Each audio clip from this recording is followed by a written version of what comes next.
Bismillahirrahmanirrahim. Assalamualaikum warahmatullahi wabarakatuh. Selamat pagi, salam sejahtera. Apa khabar semua? Sabahul khair. InsyaAllah, Alhamdulillah.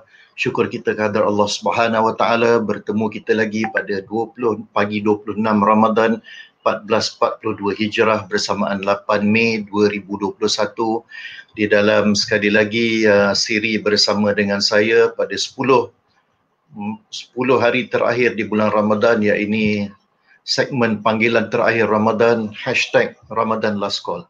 Alhamdulillah sudah hari ke-6 kita bersama dalam sesi pagi ini. Syukur kerana Allah Subhanahu Wa Taala masih mengizinkan untuk kita bersama di dalam sesi ini. InsyaAllah mudah-mudahan ada kebaikannya untuk saudara-saudari sekalian dan juga untuk khususnya kepada diri saya sendiri. Baik, pada hari ini saya bercadang untuk berkongsi sesuatu tentang yang kita panggil ataupun saya ingin mencadangkan tajuk dia, iaitu jemput rezeki dan kebaikan. Jemput rezeki dan kebaikan. Jadi secara ringkasnya, kalau kita tengok di dalam tugas-tugas kebajikan dan kerja-kerja kemanusiaan ini, apa yang telah ditaklifkan ataupun yang telah dipertanggungjawabkan kepada para rasul dan para anbiya, dan mereka ini adalah pilihan Allah Subhanahu Wa Taala yang dijanjikan syurga, yang sangat kasih dan sayang kepada Sang Pencipta dan sebagainya. Kita tengok contoh bagaimana Nabi Musa alaihissalam menyusahkan ataupun menggunakan diri baginda untuk membantu dua orang wanita mengambil air sebagai contoh. Dan kita tengok contoh bagaimana Nabi Khidir alaihissalam membina pondok usang untuk anak-anak yatim. Dan kita tengok bagaimana Nabi sallallahu alaihi wasallam sendiri, banyak dah saya cerita sebelum ini, menyebarkan kebaikan dan berusaha untuk membina Masjid Quba sebagai antara usaha-usaha awal baginda Dan kita tengok little bit, kita turun sikit bagaimana Khalifah Umar Al-Khattab Khalifah Ar-Rashidin yang kedua setiap malam pergi turun tengok rakyat, kemudian pergi daripada satu rumah ke satu rumah dan kemudian memikul sendiri gandum di atas bahunya, dan apabila di offer ataupun ditawarkan oleh so-called mungkin bodyguard ataupun penolong beliau untuk mengangkat, beliau mengatakan bahawa bagaimana jawapan aku di hadapan Allah Subhanahu Wa Taala nanti terhadap rakyatku. Jadi beliau sendiri mengangkat kandungan makanan itu untuk dibawa kepada keluarga yang memerlukan. Dalam masa yang sama kita tengok bawah sikit lagi, kita turun bagaimana sahabat-sahabat yang besar, salah seorang daripadanya ialah Zubair Al-Awwam sendiri. Miskin ke beliau? Tidak sebenarnya beliau kalau bahasa sekarang ni dipanggil sebagai developer ataupun mereka yang membangunkan tanah ke projek dan sebagainya, tapi dermanya pun hebat. Kita tengok orang-orang seperti Abu Talha sendiri, seorang Ansar yang kaya raya. Kalau sekarang ni kita kata bahasa sitting on money lah, tak ada hal lah tetapi mendermakan tanah beliau dan yang sewaktu dengannya. Dan apabila semua ini diminta untuk berhijrah, maka bismillah, tawakal Allah, semua maknanya disedekahkan, ditinggalkan untuk kerana sayangnya cinta kepada Allah dan Rasul, dengan keyakinan dan tawakal bahawa ianya akan dibalas dengan kebaikan dan rezeki yang berlipat ganda. Kemudian adakah bantuan kita ini ataupun ini perlu kepada orang Islam sahaja? Saya ingin memetik daripada surah Al-A'raf ayat 158 sendiri.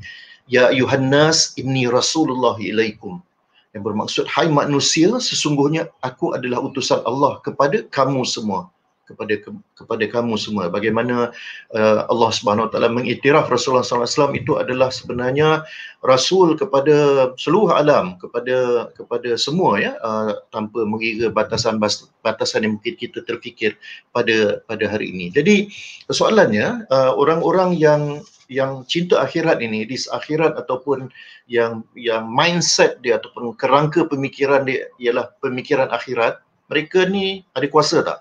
Berkuasa tak? Ada. Of course sahabat-sahabat pun berbezalah dari segi tanggungjawab yang diberi, ada juga yang miskin dan sebagainya. Tapi dalam masa yang sama, mereka diberikan kekayaan ke tidak? Jawapannya ada, sudah terbukti dan mereka sangat kaya raya. Tetapi apabila mereka meletakkan dunia ini sebagai pinjaman di atas tangan dan tidak diletakkan dalam hati dan jiwa, maka disitulah bezanya mungkin dengan orang macam saya yang meletakkan dunia agaknya di dalam jiwa tetapi akhirat dekat tangan. kalau digoncang dia apa sikit, akhirat yang kita lepaskan dulu, ya. Kita bijak sini tapi kita tidak bijak di sana. Begitulah lebih kurang.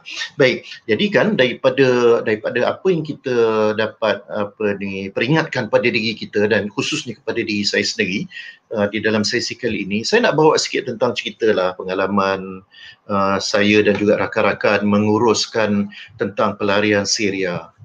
Kita semua tahu ramai daripada saudara mara kita, mungkin anak beranak kita ataupun adik-beradik kita yang pernah sama ada mereka buat bisnes di Syria ataupun mereka pernah belajar menuntut ilmu di sana ataupun sekadar pergi sebagai turis ataupun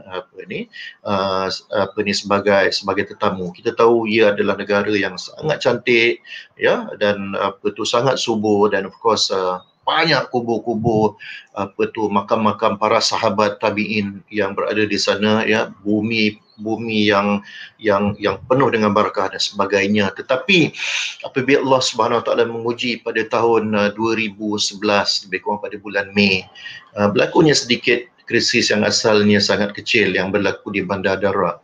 Kami apabila pergi ke sempadan Jordan dengan Syria itu sebenarnya nampak je Bandar Darak itu daripada sempadan Jordan, ya. Kami of course mendarat di Amman dan kemudian menguruskan pelarian Syria yang seramai 250,000 orang pada ketika itu yang telah pun diamanahkan kepada Islamic Relief Jordan untuk menguruskan tentang bantuan-bantuan kecemasan mereka.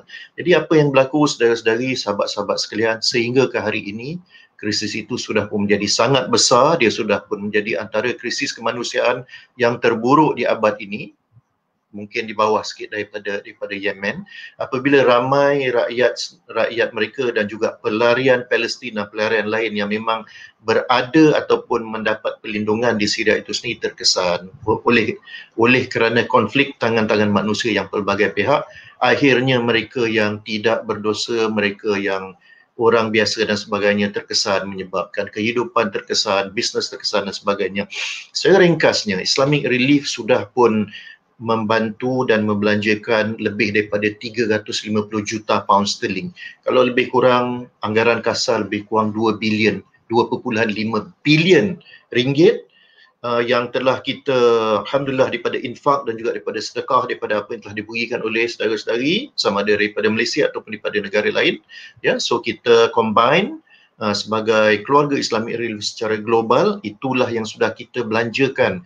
Namun setelah 10 tahun krisis ini sangat buruk, tidak dapat nak dibayangkan, tetapi bahasa yang saya gunakan ialah bahasa kiamat kecil lah. Saya tidak tahu sebab kita pun tidak tahu, tapi kita bayangkan kiamat ni satu yang tak dapat kita nak bayangkan, yang ini kiamat kecil lah. Apabila maknanya tahun 2020 sahaja, alhamdulillah, Islamic Relief sudah membantu lebih daripada 2.5 juta rakyat Syria yang berada di dalam dan juga di luar Syria sepanjang 2020, ya. Dan bantuan kita di Syria ini termasuk dalam pelbagai sektor, bukan sahaja untuk anak-anak yatim, tetapi juga dia melibatkan makanan, dia melibatkan pakaian, dia melibatkan tempat tinggal, dia melibatkan kesihatan, dia melibatkan pendidikan, dia melibatkan bantuan musim sejuk, ya. Jadi sektor itu adalah pelbagai, saudara-saudari. Sebab 9.8 ataupun 10 juta rakyat Syria pada hari ini, pada Januari 2021, mengikut maklumat yang kami ada, kekurangan bahan makanan.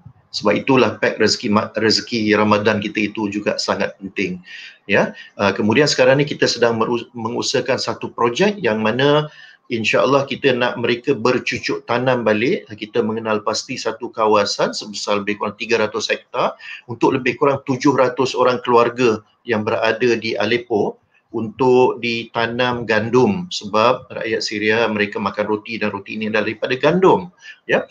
Jadi apabila mereka boleh bercucuk tanam, maka hasil itu dapat digunakan untuk makanan, boleh dijual, mereka boleh mendapat pendapatan untuk menyara kehidupan keluarga, malah membantu kampung lain. Dalam masa yang sama, insya-Allah binatang ternakan pun akan dapat dipelihara. Maka mudah-mudahan itu akan menjadi satu sustainable ataupun long term punya solution, saudara-saudari. Jadi kalau nak support dalam kita punya kempen Save Syria, saya cadangkan fokus insya-Allah untuk sedekah-sedekah Ramadan yang ada ni, ke situ, ya. Ke situ dia akan dapat membantu lebih kurang 700 keluarga, lebih kurang 2,500 orang di kawasan tersebut. Tetapi insya-Allah dia punya kesan ataupun impact dia, kan semalam kita baca hadis khairun nas anfa'uhum linnas, bahawa orang yang yang terbaik ni ialah yang memberikan manfaat, memberikan impact, ya, bukan banyak, bukan sikit, yang penting ikhlas. Akhirnya impact dalam projek ini adalah sangat besar, ya. Jadi fakta-fakta lain tu saya rasa tak ada masa untuk saya sebut, tetapi itulah kita main juta sebab hospital dibedil dan 1.2 juta rakyat mereka masih memerlukan bantuan perubatan, ya, dan juga PPE, apatah lagi dalam keadaan COVID dan sebagainya, dan mereka ada 770,000 orang pelarian ataupun IDP di dalam negara sendiri, ya, dan 1,5 generasi anak-anak di Syria tidak ada pendidikan. Saudara-saudari sekalian, ya, kita cuba usahakan untuk ada pendidikan sehingga kan kita terpaksa membayar cash kepada ibu bapa mereka untuk membenarkan anak-anak itu datang ke sekolah ataupun pondok-pondok kecil yang mana kita buat sedikit sesi-sesi pendidikan, ya. Itu belum lagi cerita tentang bekalan air bersih, ya, tentang kesihatan, tentang risiko dibedil dan sebagainya dan sebagainya. Saudara-saudari sekalian, adakah kita mengenali mereka? Adakah mereka saudara-saudari kita? Betul, dari segi akidah dan dari segi kemanusiaan. Kita mungkin tidak kenal mereka, tetapi inilah ukhuwah yang ditunjukkan oleh awal-awal tadi saya sebut, oleh para sahabat, oleh para rasul dan sebagainya. Mereka datang untuk memberikan tenaga, memberikan khidmat, mencurahkan apa sahaja yang boleh demi untuk membantu orang lain agar insya-Allah rezeki itu dan kebaikan itu akan datang juga kepada kita. Jadi saya ingin mencadangkan supaya hari ini kalau ada lebih-lebih sikit lagi tu, jom kita bantu sedikit di dalam kempen Save Syria. Mudah-mudahan insya-Allah ia akan menjadi sebahagian daripada rantaian kesihatan ataupun rantaian saham akhirat yang lebih besar. Maka apa yang anda akan sumbangkan itu insya-Allah, walaupun dia RM1, walaupun dia RM5, dia akan menjadi sebahagian daripada berbilion ringgit yang diperlukan. Bukan isu banyak ataupun sikit, tapi isunya adalah istiqamah, dan itu RM5 itu nanti akan menjadi jawapan di hadapan Allah Subhanahu Wa Taala nanti. Bagaimanakah peranan kita di dalam, apabila Allah bertanya kepada kita, peranan kita di dalam usaha untuk membantu, membangunkan balik, memberikan satu kehidupan dan kebahagiaan kepada rakyat, sahabat-sahabat, saudara-saudari kita insya-Allah di bumi Syria. Secara rumusannya, saya ingin mencadangkan, saya ingin berkongsi di sini satu kiasan tentang jemputan rezeki dan kebaikan ini. Biasa tak kita bela ayam?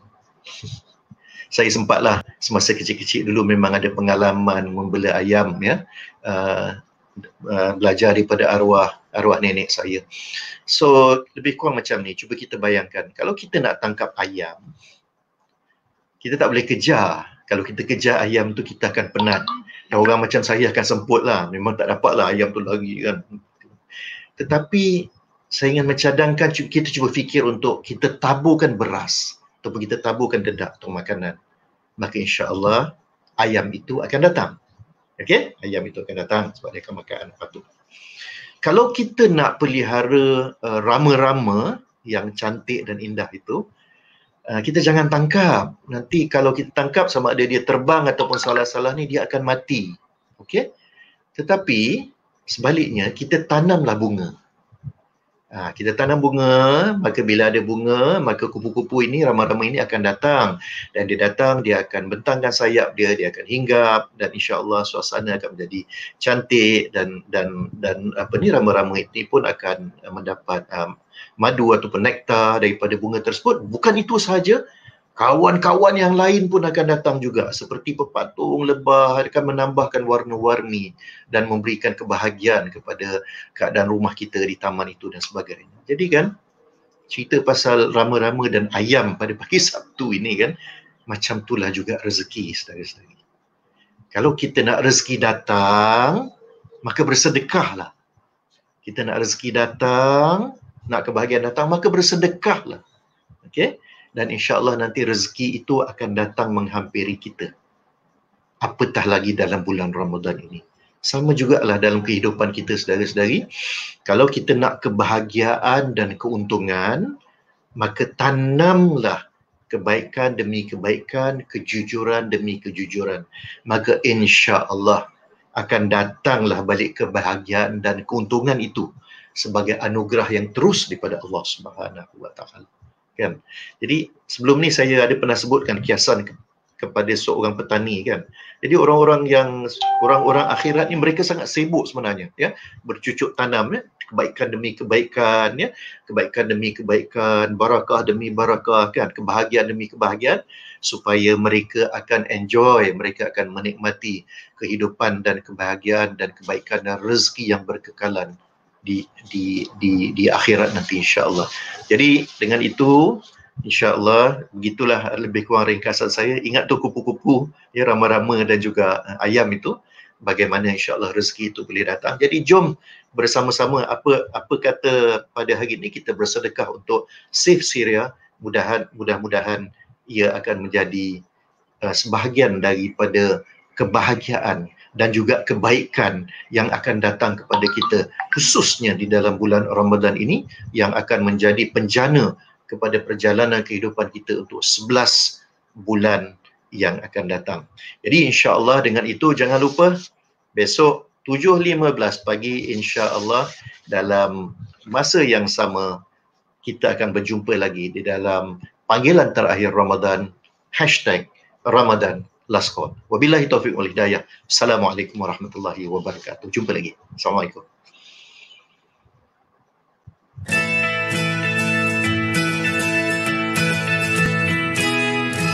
Bukalah mata dan minda, lihatlah, pandang pada alam. Dengarkan bisikan suara, keluhan dan jerih rintihan. Ayo curahkan tenaga, luangkan sedikit masa, bersama merasakan perihnya. Hulur tanganmu sama meringankan, luburkan hatiku penuh ketulusan. Fikirkan tentang kemanusiaan, berikan harapan, semoga dunia ini disinar kebahagiaan.